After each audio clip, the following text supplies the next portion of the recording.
Speech off. Hi guys, welcome back to my channel. So, round 2 for my March TBR. I just realized that I was filming with the lights off, curtains down, like a moron. So we're doing this again. And it's kind of good because I didn't like my rolls anyway.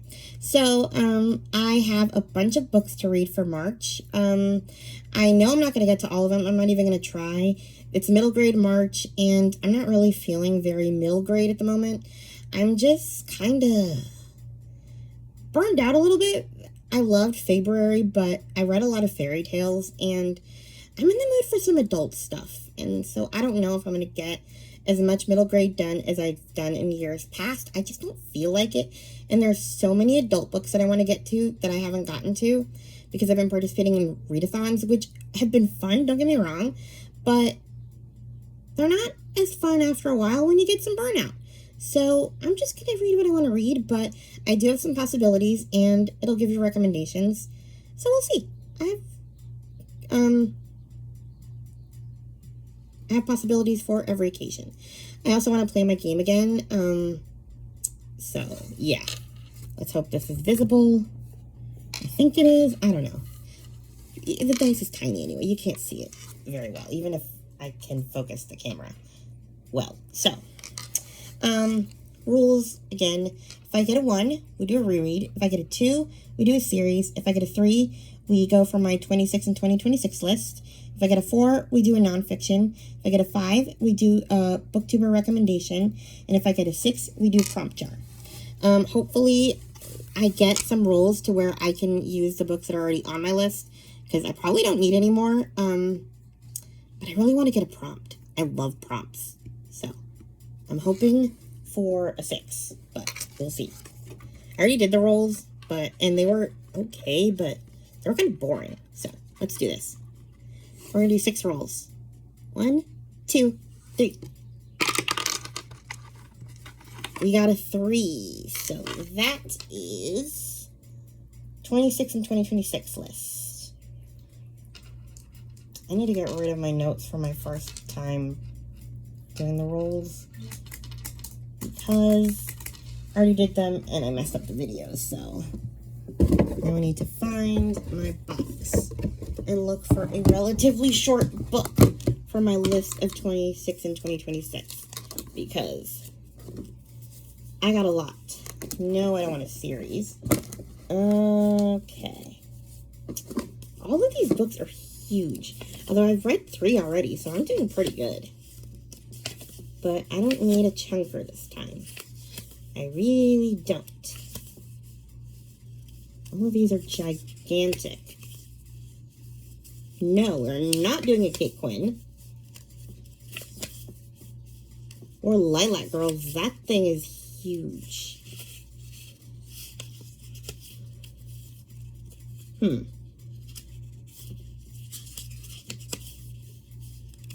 All of these are just really serious and gigantic. What was I thinking?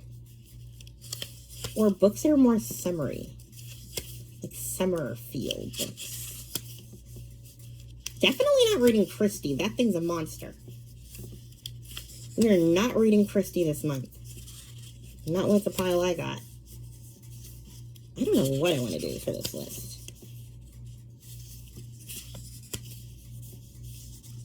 Alright, we're going to do a popcorn thriller.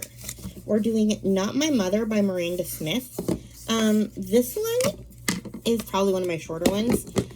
I was going to do So Many Beginnings, but I'm not really into being too serious right now, because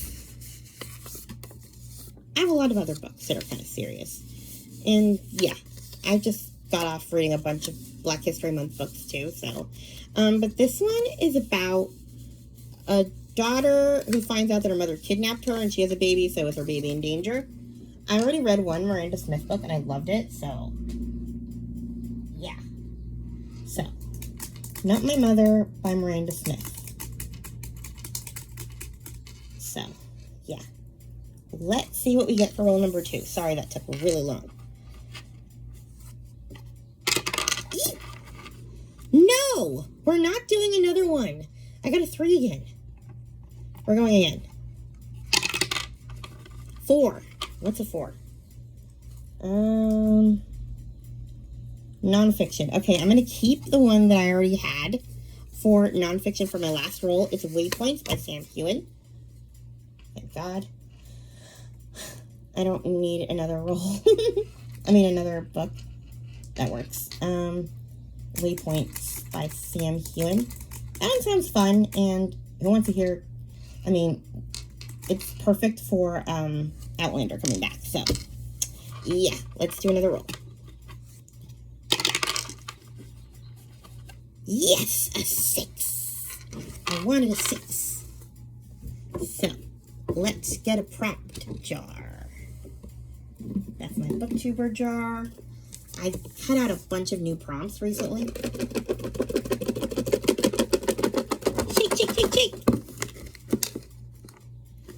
This thing doesn't want to open. Okay. Shuffle, shuffle.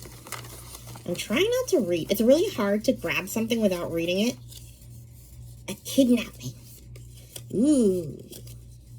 Well, that actually works with Not My Mother by Miranda Smith. And then there's another one I have, which I'll talk about later, that's also a kidnapping story. So that works well for a book I already have.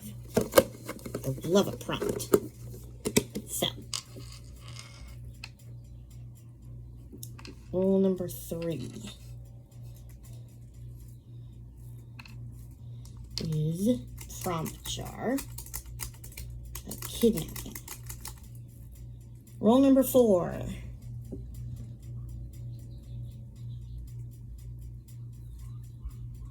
Okay.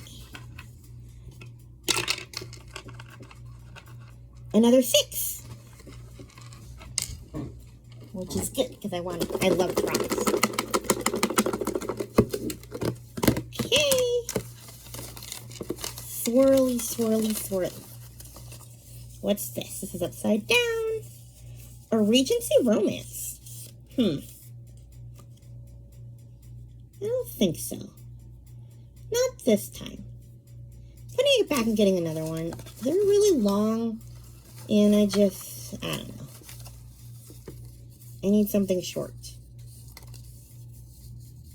Scottish book? Well, I am gonna try to read Voyager. Alright, I'll take it. So,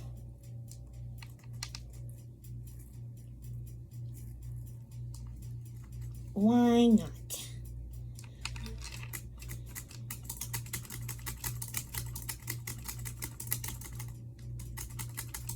Two more rolls. Sorry, I was typing. Let's put this down. Hope I don't spill my prompts. Ah! It's tilting! It's tilting!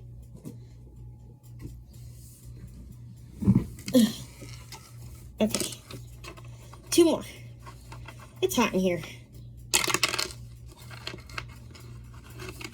Okay, I know I wanted a 6, but I keep getting repeats of 6s. I wanted 1 prompt, not 35. But alright. We'll go again. Another prompt. It's a tiny one. What's this? Amish fiction. Huh. I'm saving that for April. We're not doing that this time. I got enough to do. I'm not feeling Amishy anyway. What? World War II. Good. That works because I have a lot of World War II I want to read right now. So, yep.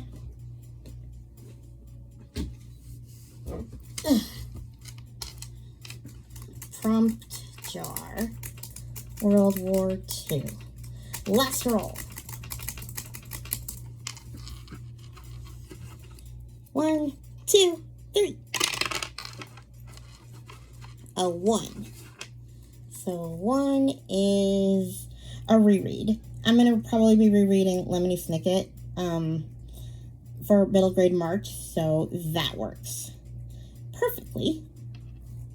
So yeah, that is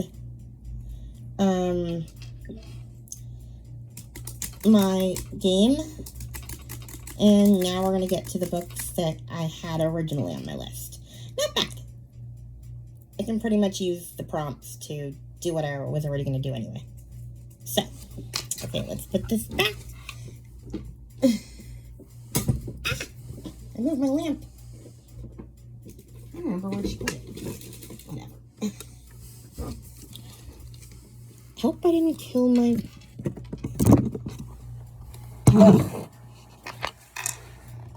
Let's see if I'm still visible. Speech on. Stop recording video. No. Button.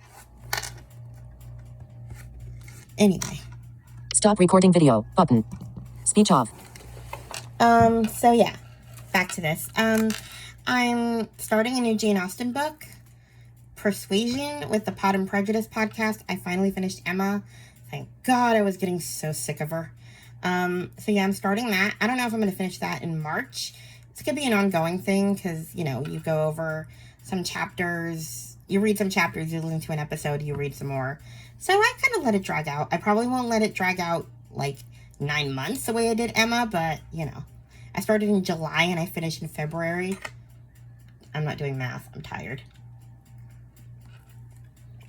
Then we have Oshina's Francine Rivers read-along. I'm participating in March. They're doing The Atonement Child, which I own, and I've been wanting to read. I haven't really been interested in the other books so far, but I am interested in this one. It's about a girl who gets pregnant, not by her own choosing. You can guess what I mean there, and kind of her decision-making process. Then we have a crossover from February, Real by Carol Kujek. This one was from Beth from Soul Stained Inks. She does like a little book club for middle grade books, specifically middle grade books that talk about neurodivergent characters. So that's what this one's about. My name is Charity. I'm 13 years old. Actually, 13 years plus 87 days. I love sour gummies and pepperoni pizza. That last part no one knows because I have not spoken a sentence since I was born. Each dawning day, I live in terror of my unpredictable body that no one understands. Charity may have mad math skills and a near-perfect memory, but with a mouth that can't speak and a body that jumps, rocks, and howls unpredictably, most people incorrectly assume she cannot learn. Charity's brain works differently from most people's because of her autism, but she's still funny, determined, and kind. So why do people treat her like a disease or ignore her like she's invisible? When Charity's parents enroll her in public junior high school, she faces her greatest fears. Will kids make fun of her? Will her behavior get her kicked out? Will her million thoughts stay locked in her head forever? With the support of teachers and newfound friends, Charity will have to fight to be treated like a real student. Inspired by a true story, it speaks to all those who've ever felt they didn't belong and reminds readers that all people are worthy of being included. So there you go. Then we have some reading challenges. We have Alma's Journey Through Time. I want to read Tree Table Book by Lois Lowry. I heard about this one from Terry from Crafty Book Nerd. Everyone knows the two Sophies are best friends. One is in elementary school and one is in a little trouble of late. She's elderly, sure, but she's always been on her game. The best friend any girl struggling to fit in could have. The Sophies drink tea, have strong opinions about pretty much everything, and love each other dearly. Now it seems that elder Sophie is having memory problems, burning tea kettles, and forgetting just about everything. It looks like her son is going to come and get her and steal her away forever. Young Sophie isn't having that, not one bit. So she sets out to help elder Sophie's memory with the aid of her neighborhood friends Ralphie and Oliver. But when she opens the floodgates of elder Sophie's memories, she winds up listening to stories that will illustrate just how much there is to know about her dear friend. Stories of war, hunger, cruelty, and ultimately love. I mean, doesn't that sound good? So yeah. Next we have Jeanette's reading challenge. Her prompts for March are an author's debut or a gifted book. I don't have any gifted books. I guess I could borrow one from the library, but I have two options. I'm not going to read the description for those because you've probably heard of them. The Lawyer and the Laundress and The Extraordinary Lives of Mrs. Kipp. both of these were on her recommendations list, and I own them both, so I don't know which one I'll do. One or the other, maybe both, who knows. So now let's go to the middle grade options. We have middle grade March. Our hosts are Krista from Books and Jams, Amanda from On the Middle Shelf, and Katie from Life Between Words. So, the prompts. Number 1, a book with a name in the title. I have a few options. The one I'm for sure going to read is Amari in the Middlework Menace. That one is the newest Amari book that just came out. I've been waiting for middle grade March for it. Then we have A Skeleton in the Closet, Mizzy Mysteries number 1 by Claire Hatcher Smith. I heard about the series from Chloe from Always Booked. This one came out last August. It's a series. It's about a little girl with Down syndrome who solves mysteries. I guess she has her own series. I love the idea of a child with Down syndrome being a main character and actually like telling her own story. I mean, being a crime solver? That's kind of cool, right? Usually they're like side characters and sweet, lovable, not very interesting characters that just show people that they should be grateful not to have Down syndrome. Anyway, I think this is perfect too because March 21st is Down Syndrome Awareness Day, so that fits pretty well. So I'm probably going to read that. And maybe more in the series if I like it. Then we have the Harry Potter dramatized books. I have not started book 2. So yeah, that's what I have for that. Number 2, books on the cover. We have A Kind of Paradise by Amy Rebecca Tan. I've heard about this one from Jen's Reading Life, and this one is about a girl named Jamie. She made a mistake, and she has to spend her summer vacation volunteering at the local library as punishment, and she learned some stuff along the way, so why not?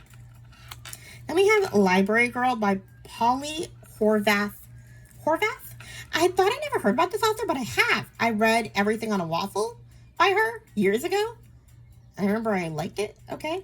Anyway, I heard about this one from Shira from Candlewick Library.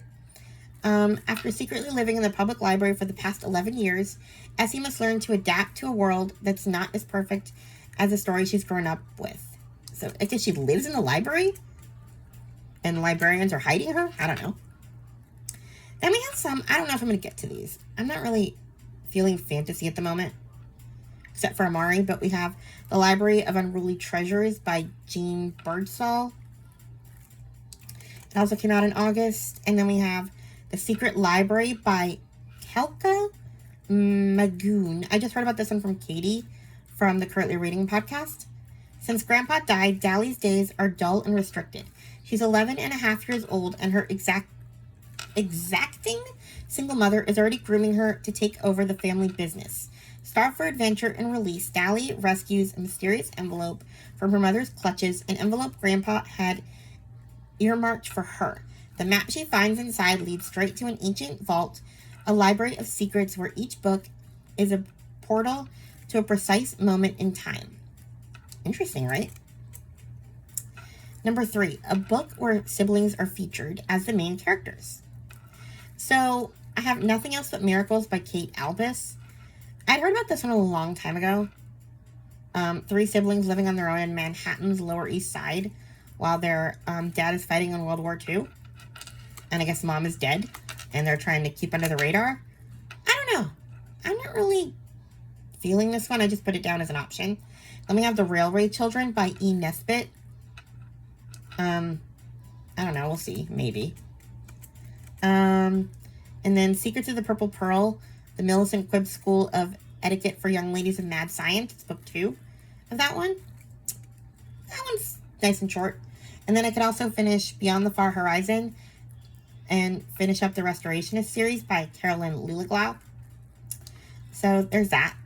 Then we have The Age of Enchantment, Chronicles of Weatherwee #1 by Anna James. Honestly, I'm not feeling any of these, but they're options in case I want to. And then we have the Lemony Snicket series. I really want to reread these.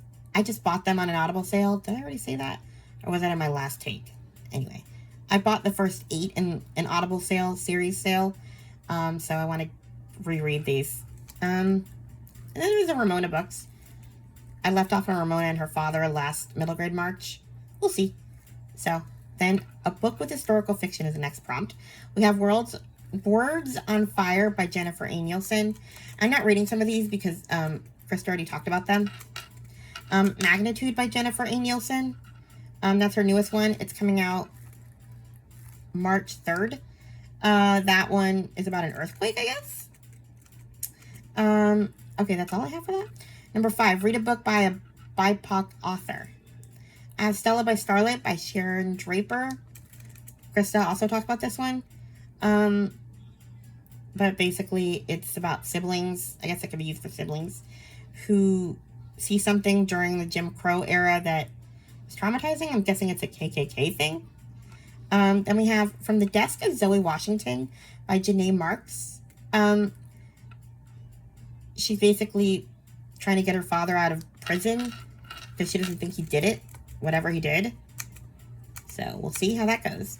So that's all the middle grade I have. Maybe I'll read some of those. Maybe I'll read other things as more recommendations come in. I don't know. But I have a bunch of adult books I want to get to. So yeah, we'll talk about those because I'm really excited about them. We have Last of Fall, Gossamer Falls number 3 by Lynn Blackburn, coming out on March 3rd. Lindsay from BSCG and Amanda talked about this one. Then we have Finley Donovan Crosses the Line. Comes out on March 17th. I cannot wait. That one is definitely getting read, no matter what happens. I mean, the last book ended on a cliffhanger. I need to find out what happened to the nanny. Then we have Lady Tremaine by Rachel Hawkhauser. This one's coming out on March 3rd. Basically, it's Cinderella through Lady Tremaine's eyes. This book is actually getting a lot of people to read fairy tale retellings. Everybody on the Currently Reading podcast Facebook group is asking for fairy tale retelling recommendations now because they like are waiting for this book and they want to like read other ones. So of course I recommended the Four Kingdoms series. So yeah, this book is giving fairy tale retellings a comeback. Then we have a bunch of women's fiction. I don't know, I want some of this stuff right now for some reason. So we have A Mother's Second Chance by Sarah. I cannot pronounce this last name. I heard about this one from Chloe. It came out last December. You do anything to protect the ones you love. When Zoe Henry's best friend Lou dies suddenly, her world shatters. But she must set aside her grief as she's named guardian of Lou's 2 young children, a role she never expected to take on. With her own kids grown up, Zoe was finally beginning to rediscover who she was. Starting over as a mother was the last thing on her mind.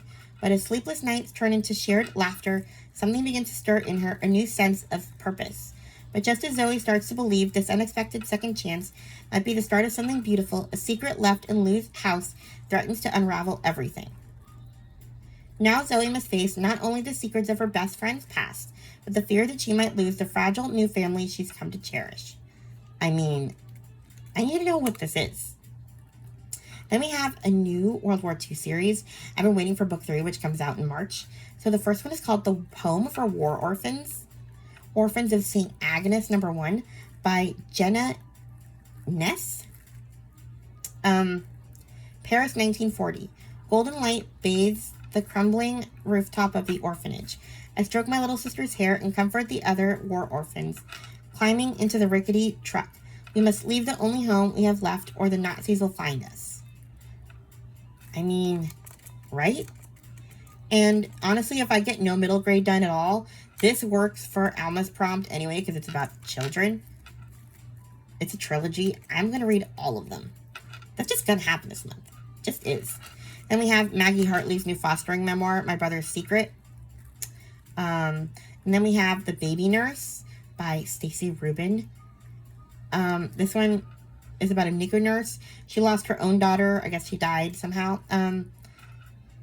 So now she's devoted to her NICU babies. When she witnesses an orphaned patient alone in a car, Annabelle pretty much kidnaps this baby, I'm assuming. And I need to know what happens. Then we have Other People's Marriages by Carolyn Finnerty. I heard about this one from Chloe. Came out in February. Two couples, four sides of the story. 100 ways to break their families apart. Tuesday night, two couples to see the same therapist for marriage counseling. At 8 p.m., as Liv and Jay are leaving their session, they see Maya and Hugo waiting to go in. When their young boys start at the same school, things are initially awkward, but as the women get to know one another, they become friends, sharing the fractures in their respective marriages. Soon they are confiding their deepest secrets. Then Liv and Jay's son comes home from school upset, saying that Maya and Hugo's son is bullying them. There's no choice but to confront the issue, but what should be a civil conversation between grown-ups soon takes a turn. I mean, yeah, God forbid you say your sweet little angel is being a terror. Anyway, then we have Someone Else's Baby by Ruby Speakley. I saw this one on, on Audible as a recommendation. She gave away her children, now she wants them back. Charlotte Morgan knows how it feels to desperately want a baby. As a child, seeing her mom devastated by losing her longed-for babies, Charlotte wishes another woman could give her mother what she so craved. Now Charlotte's a mom herself, and knowing how much love her daughter Alice brings into her life, she vows to help others achieve their dreams of becoming a parent. So she becomes a surrogate, basically, and surrogates are psychos. So, yeah. Then we have My Sister's Only Hope by Alison Ragsdale, another auto-buy author for me. This one is also about a surrogate. Basically, her sister asked her to become a surrogate, and then I guess her sister dies? And, I guess they had a fight or something? Or hiding some secret, and she's not sure she wants to have the baby, or I don't know if she's already, like, pregnant? Anyway, I want to know.